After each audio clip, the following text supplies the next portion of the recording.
अमीर ससुराल में गरीब बहू आई करोड़ों की डोली से।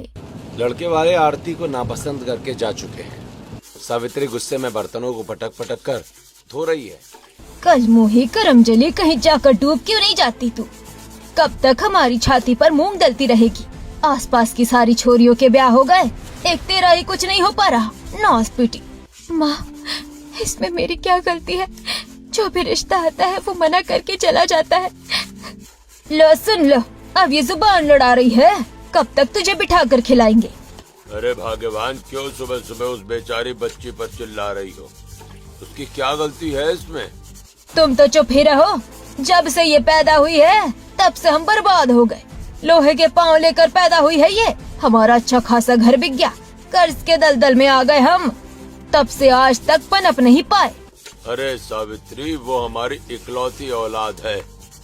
बचपन में बीमार थी तो इलाज कराना हमारा फर्ज था। हमने बस अपना फर्ज पूरा किया। पापा, माँ, अगर मैं आप लोगों पर इतना ही बड़ा बोझ हूँ तो मैं जा रही हूँ यहाँ से। हाँ हाँ जा, अनशन पर बैठ जा। अब हमें तो पहले ही बर्बाद कर दिया, अब ये नई नौटंकी लेकर बैठ जा। आरती रोती हुई अपने छोटे से कमरे में आती है और भगवान की मूर्त के आगे घुटने के बल बैठ जाती है।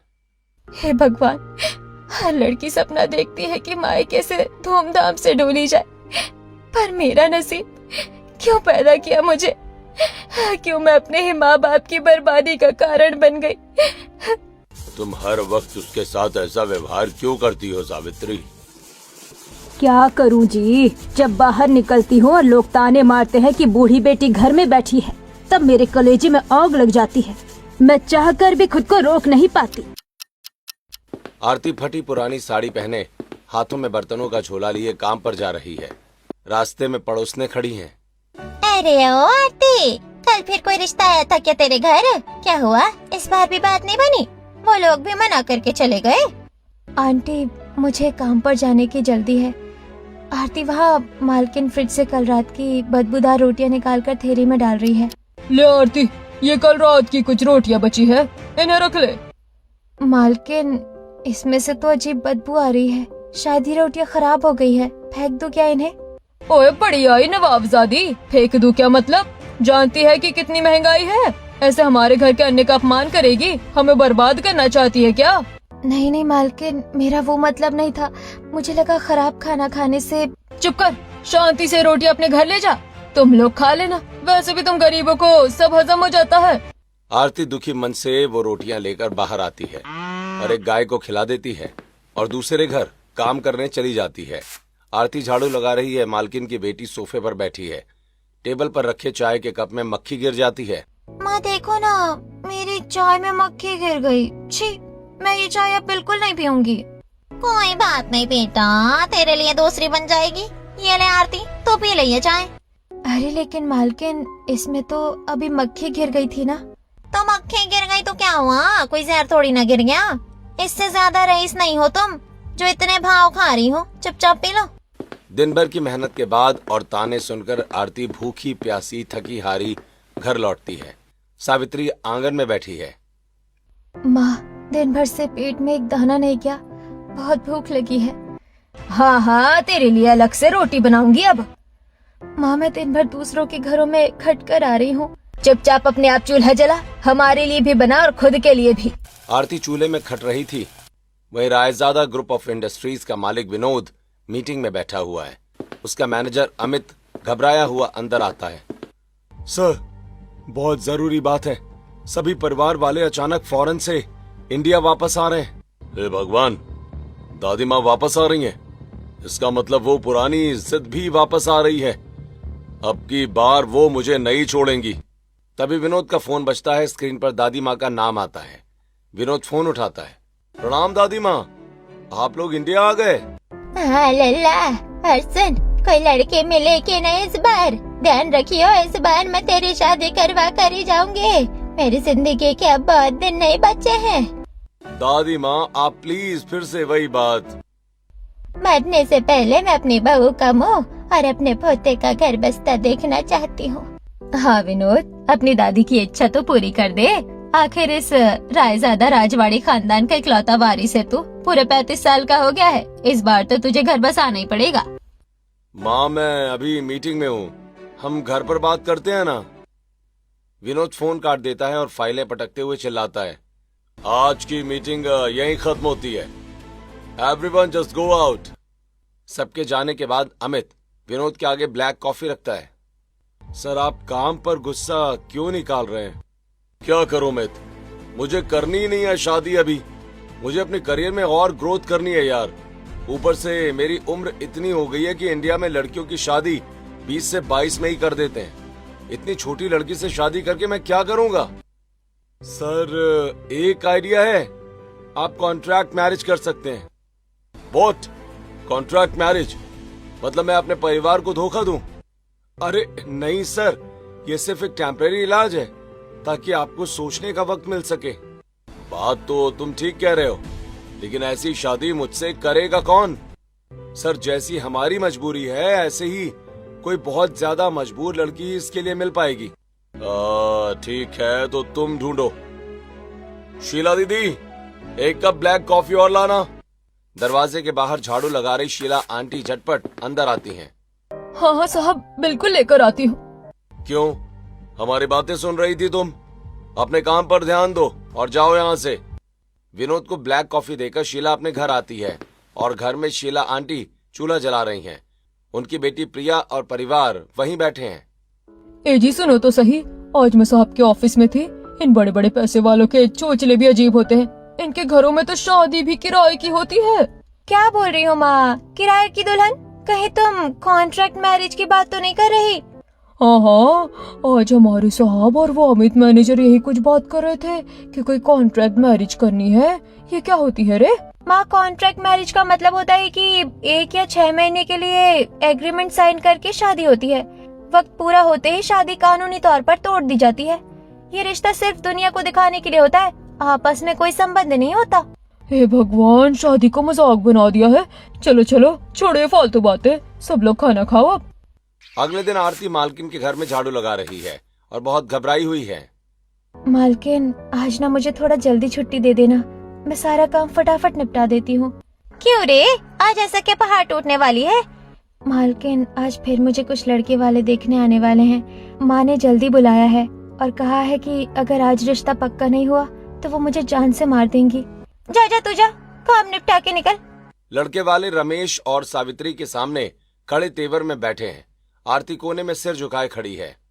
देखो भाई रमेश जी, लड़की की उम्र 30 पार है। हम रिश्ता पक्का कर देंगे, लेकिन दहेज में नई बाइक, फ्रिज, एसी, टीवी और सारा सामान बढ़िया क्वालिटी का होना चाहिए। भाई साहब हम लोग बहुत गरीब लोग हैं, इतना सामान और दहेज लाने की हमारी औकात नहीं है। कृपा करके तरस खाइए। अरे जब औकात नहीं थी तो भिख मांगे बन के हमारे पास क्यों आए? कोई तरस नहीं मिलेगा, चलो जी यहाँ से, रिश्ता कैंसिल। लड़के वाले बाहर निकल जाते हैं।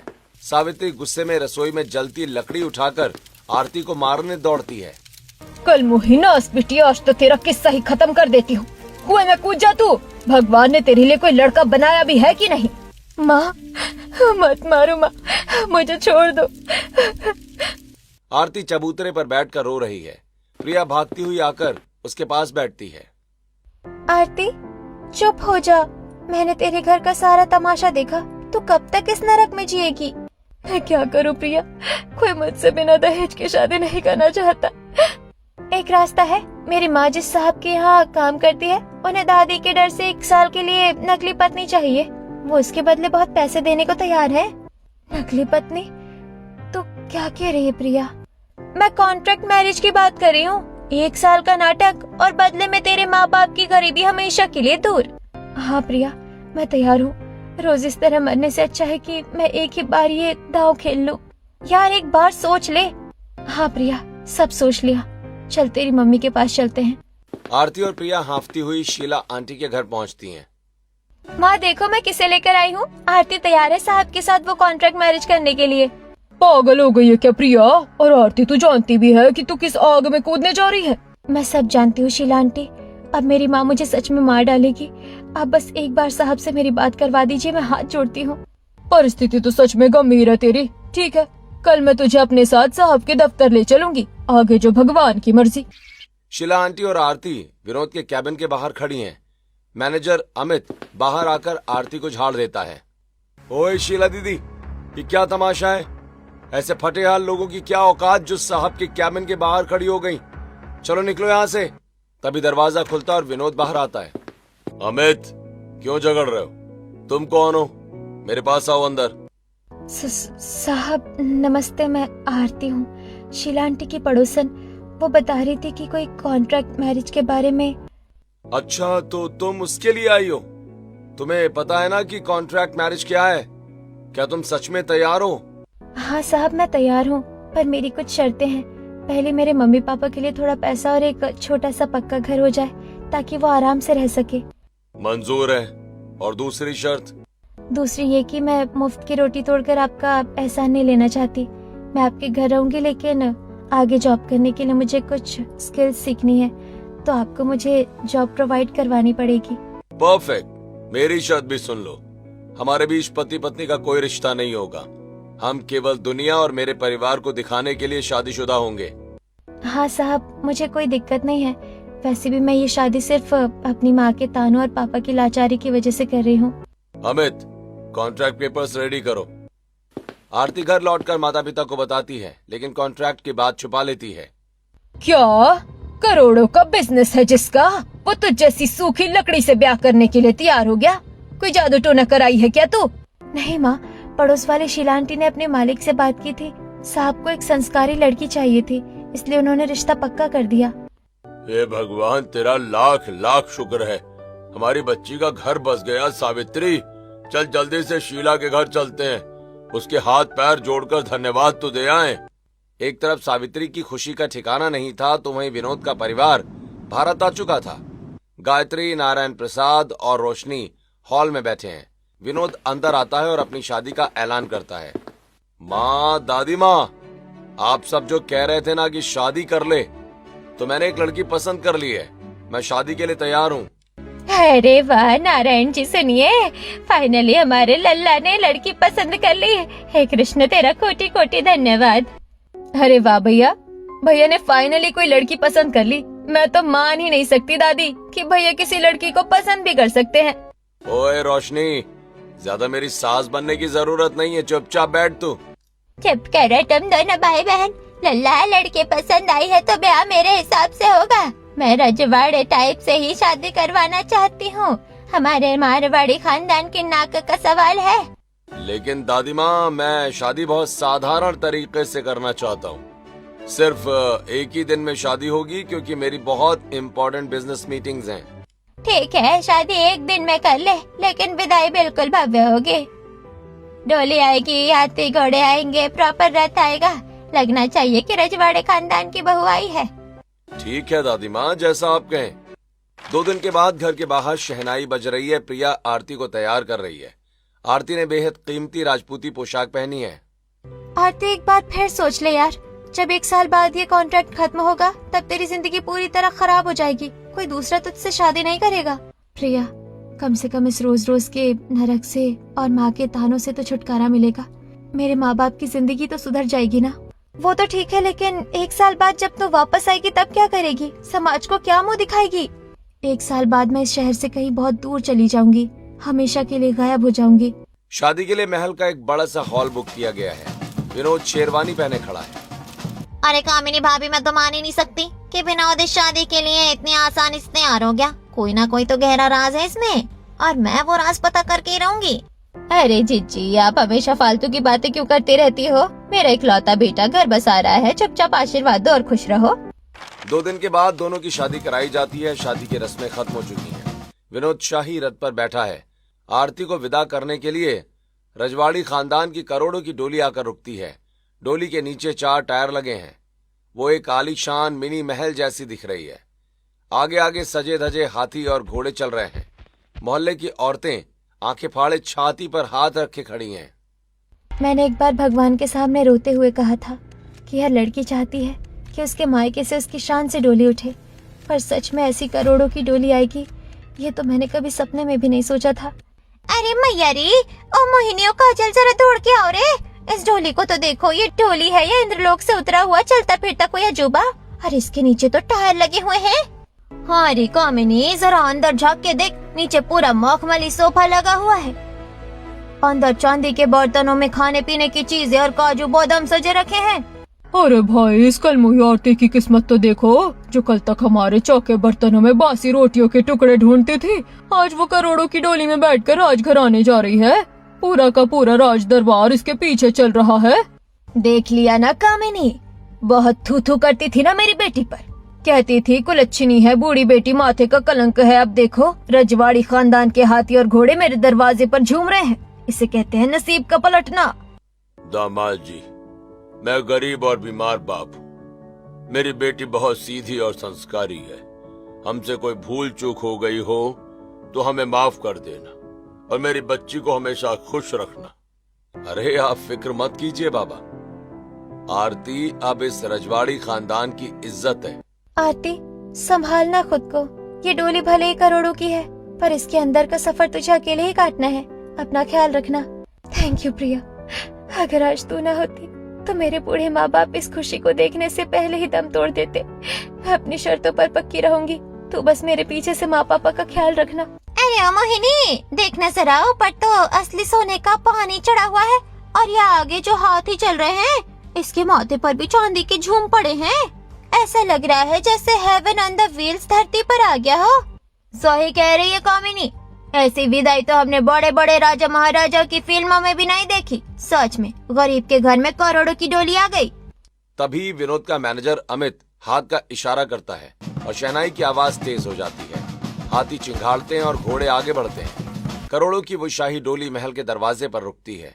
दादी माँ आरती का गृह प्रवेश करवाने के लिए आरती की थाली लेकर खड़ी हैं। हाँ बहू, अपने भाग्यशाली कदम अंदर रखो। आरती लाल कुमकुम की थाली में पैर रखकर अंदर आती है। बुआ सास पीछे खड़ी होकर नजरें गड़ाए सब देख रही हैं। ज्यादा दिन नहीं टिकेगी ये रईसी। बहुत जल्द मैं तुम्हारी असलियत सबके सामने लेकर आऊंगी। गृह प्रवेश के बाद दोनों कमरे में आते हैं। कमरा फूलों और मोमबत्तियों से सजा है। आरती बेड पर सिमट कर बैठी है। विनोद अंदर आता है और दरवाजा बंद कर लेता है। हे आरती, तुम रिलैक्स हो सकती हो। घूंघट हटा दो, यहाँ हमारे अलावा कोई नहीं है। जैसा कि हमारा कॉन्ट्रैक्ट था, तुम आराम से इस बेड पर सो जाओ, मैं इस सोफे पर सो जाऊंगा। नहीं नहीं साहब, आप इस घर के मालिक हैं। आप बेड पर सोइए, मैं नीचे फर्श पर चादर बिछाकर सो जाऊंगी। मुझे कोई दिक्कत नहीं है। देखो आरती, हम इस कॉन्ट्रैक्ट में बराबर के पार्टनर्स हैं। और वैसे भी नीचे फर्श पर मत सोना। ये बहुत पुराना महल है, यहाँ रात को बड़ी बड़ी छिपकलियां और कॉकरोच घूमते रहते हैं। क्या छिपकली? नहीं नहीं नहीं साहब, मैं बेड पर ही सो जाती हूँ। आप सोफे पर सो जाइए। ठीक है, गुड नाइट आरती। सुबह की धूप खिड़की के रेशमी पर्दों से छनकर आ रही है। आरती सोफे पर रखे विनोद के कंबल को सहेज रही है। विनोद अपनी आंखें मलता हुआ सोफे पर उठता है। सुबह के 7 बज गए। आरती, तुम इतनी जल्दी उठ गई, और ये कंबल, तुम्हें ये सब करने की जरूरत नहीं है। सुबह उठना मेरी आदत है साहब। मैंने आपके लिए गर्म पानी और तौलिया रख दिया है। आप फ्रेश हो जाइए, मैं नीचे जाकर सबके लिए चाय नाश्ता देखती हूँ। स्वाभिमानी तो बहुत है, नाटक ही सही, पर सुबह सुबह कमरे में किसी की मौजूदगी इतनी बुरी भी नहीं लगती। आरती रसोई में गैस जलाकर चाय चढ़ा रही है। तभी जहरीली बुआ बिल्ली की तरह दबे पांव रसोई में घुसती है और आरती को ऊपर से नीचे तक ताड़ती है। अरे आओ आओ नहीं बहू, बड़ी जल्दी रसोई संभाल ली। जरा हम भी तो देखे कि इस करोड़ों की डोली में बैठकर आने वाली महारानी को चाय बनानी आती भी है या नहीं। नमस्ते बुआ जी, आप बैठिए, मैं भी आपके लिए अदरक वाली कड़क चाय लाती हूँ। वैसे ये रजवाड़े खानदान की रसोई है, अपनी वो कंगाली वाली आदतें यहाँ मत दिखाना, समझी? अरे जी, सुबह सुबह शुरू हो गई आप। आरती बेटा, इसकी बातों का बुरा मत मानना। तू आराम से बना, जो ना समझ आए मुझसे पूछ लेना। पूरा परिवार डाइनिंग टेबल पर बैठा है। आरती सबको चाय और पोहा परोस रही है। विनोद भी सूट पहनकर वहाँ आता है। दादी आरती के हाथ की चाय का एक घूंट लेती हैं। वाह बहू, मन खुश कर दिया तूने। लल्ला देख, तेरी बहू ने पहली रसोई में ही हमारा दिल जीत लिया। जी दादी माँ, चाय तो वाकई बहुत अच्छी है। आरती, आज शाम को तैयार रहना। जो स्किल्स तुम सीखना चाहती थी, उसके लिए एक अच्छे इंस्टीट्यूट में एडमिशन करवाने चलेंगे। क्या पढ़ाएं? अरे विनोद, ब्याह के बाद बहू का काम घर संभालना और वंश आगे बढ़ाना होता है। ये पढ़ाई लिखाई करके कौन सा तीर मारेगी? और गायत्री भाभी, तुम कुछ बोलती क्यों नहीं? क्यों बोलूं जीजी, आज के जमाने में बहू का पैरों पर खड़ा होना अच्छी बात है। विनोद, अगर बहू आगे पढ़ना चाहती है तो तुम जरूर उसका दाखिला करवाओ। शाम के समय विनोद और आरती गाड़ी में बैठे हैं। विनोद गाड़ी चला रहा है। आरती, मैंने शहर के सबसे बेस्ट इंस्टीट्यूट में तुम्हारी सोशल मीडिया मार्केटिंग और ग्राफिक डिजाइनिंग के कोर्स की बात कर ली है। कल से तुम्हारी क्लासेस शुरू हैं। साहब, मैं आपका ये एहसान जिंदगी भर नहीं भूलूंगी। आपने मेरे माता पिता को जो घर दिया और अब मुझे जो रास्ता दिखा रहे हैं। आरती, मैंने पहले ही कहा था, ये कोई एहसान नहीं है, ये हमारी डील का हिस्सा है। तुम दुनिया के सामने मेरी पत्नी होने का नाटक पूरी शिद्दत से निभा रही हो, तो मेरा भी तो फर्ज है कि मैं अपनी शर्तें पूरी करूं। हाँ डील, दिल को संभाल आरती, तुझे अपनी औकात नहीं भूलनी है। विनोद ऑफिस का काम करके थका हारा कमरे में आता है। आरती बेड पर बैठकर अपनी पेंटिंग की बुक और कलर समेट रही है जो विनोद ने उसे लाकर दिए थे। आज बहुत सिर दर्द है। क्लाइंट्स की प्रेजेंटेशन तैयार नहीं हो पा रही और कल सुबह ही मीटिंग है। साहब, बहुत ज्यादा दर्द है क्या? अगर आप कहे तो क्या मैं आपके सिर में थोड़ा बाम लगा दूं? नहीं आरती, इट्स ओके। वैसे भी तुम क्यों? साहब, मना मत कीजिए। माना कि हमारा सिर्फ एक कॉन्ट्रैक्ट है, पर क्या हम दोस्त भी नहीं हैं? चुपचाप यहाँ बैठिए। विनोद बिना कुछ बोले सोफे पर टिक जाता है। आरती धीरे धीरे उसके माथे पर बाम लगाने लगती है। विनोद सोफे पर गहरी नींद में सो चुका है। टेबल पर उसका लैपटॉप खुला है जिसमें आधी अधूरी बिजनेस प्रेजेंटेशन खुली हुई है। आरती पानी पीने के लिए उठती है और लैपटॉप की स्क्रीन को देखती है। साहब, इस प्रेजेंटेशन को लेकर बहुत परेशान थे। सुबह उनके बड़े क्लाइंट्स आने वाले हैं और अभी भी आधा काम बाकी है।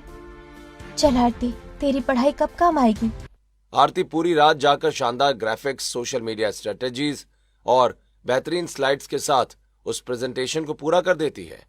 अगले दिन सुबह विनोद हड़बड़ाकर सोफे पर उठता है और तुरंत अपनी घड़ी देखता है। ओह शिट, सुबह के 8 बज गए। 1 बजे तो मीटिंग है और मेरी प्रेजेंटेशन अधूरी थी। व्हाट? ये स्लाइड्स, ये किसने पूरी की? साहब, कॉफी पीजिए। आपका सिर दर्द अब कैसा है?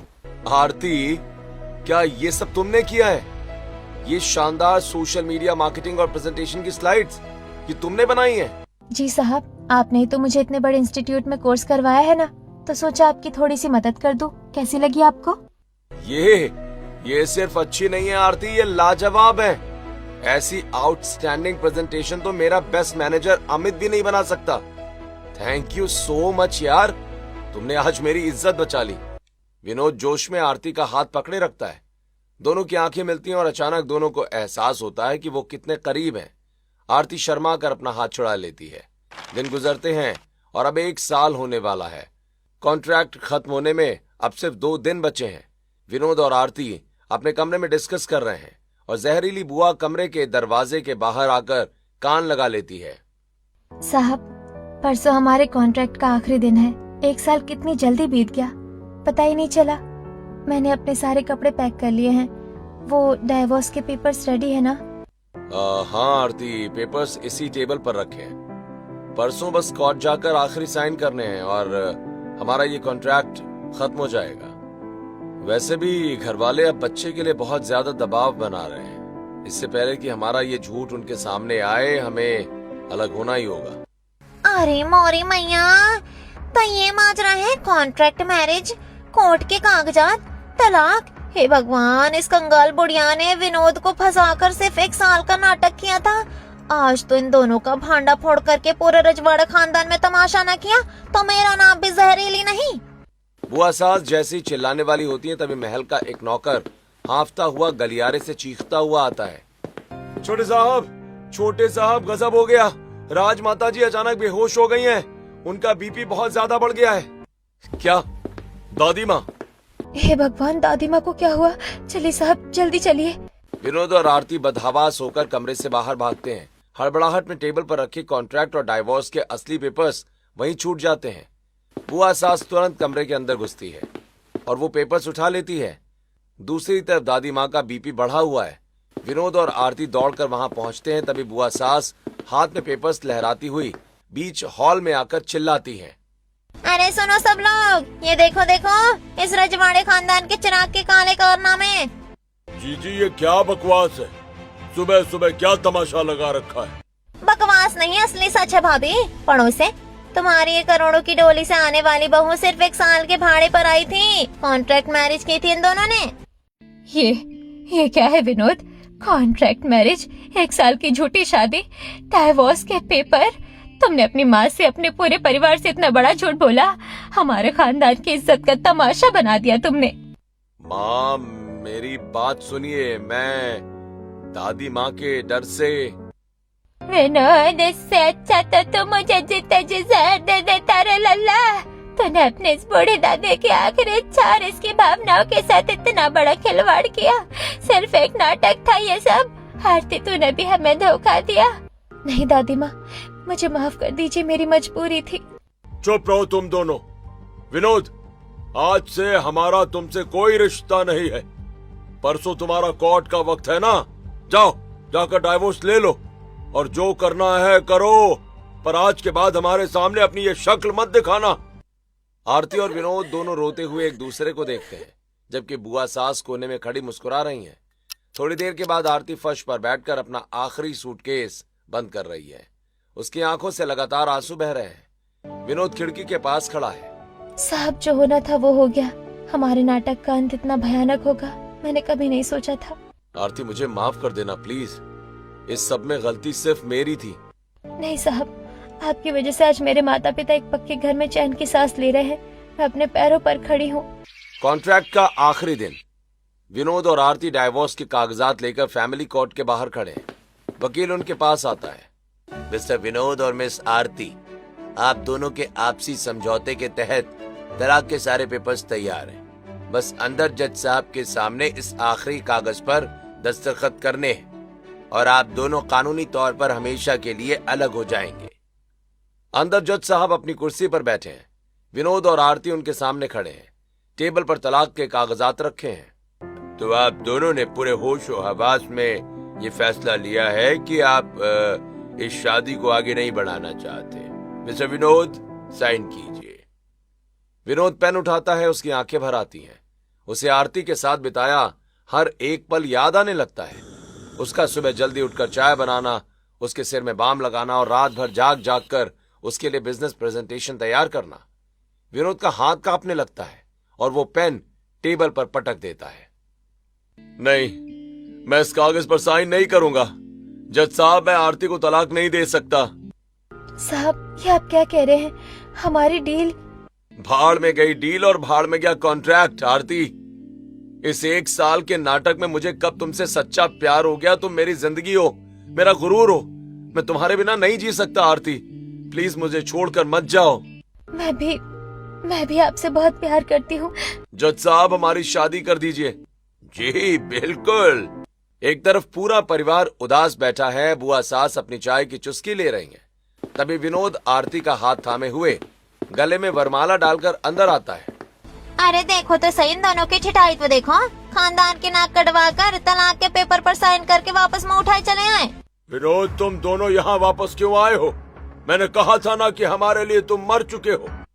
पापा, माँ, दादी माँ, हम यहाँ कोई नाटक करने नहीं आए हैं। अब हम कोर्ट गए थे, पर हम तलाक के पेपर्स फाड़ कर वापस आ गए।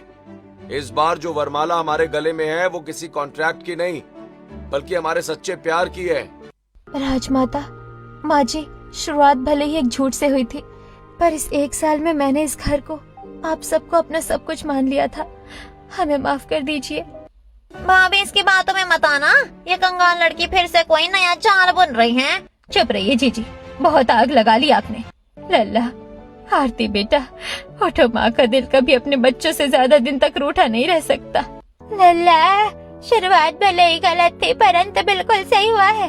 अभी रिश्ता 7 जन्मों के लिए पक्का हो गया। दादी माँ आरती और विनोद को गले लगा लेती है। पूरा परिवार खुश हो जाता है। साहब, हमारी कॉन्ट्रैक्ट मैरिज की ये स्क्रिप्ट इतनी खूबसूरत होगी मैंने कभी सोचा नहीं था। मिसेस आरती विनोद सिंह, अब से हमारी जिंदगी का नया और असली चैप्टर शुरू होता है। दोनों एक दूसरे को देखकर मुस्कुराते हैं। दोस्तों, क्या आरती और विनोद ने समाज और बुआ सास के डर को छोड़कर अपने प्यार को चुनकर सही किया? क्या हर मजबूर लड़की को आरती की तरह अपने पैरों पर खड़े होने का मौका मिलना चाहिए? कमेंट में अपनी कीमती राय लिखना ना भूलें।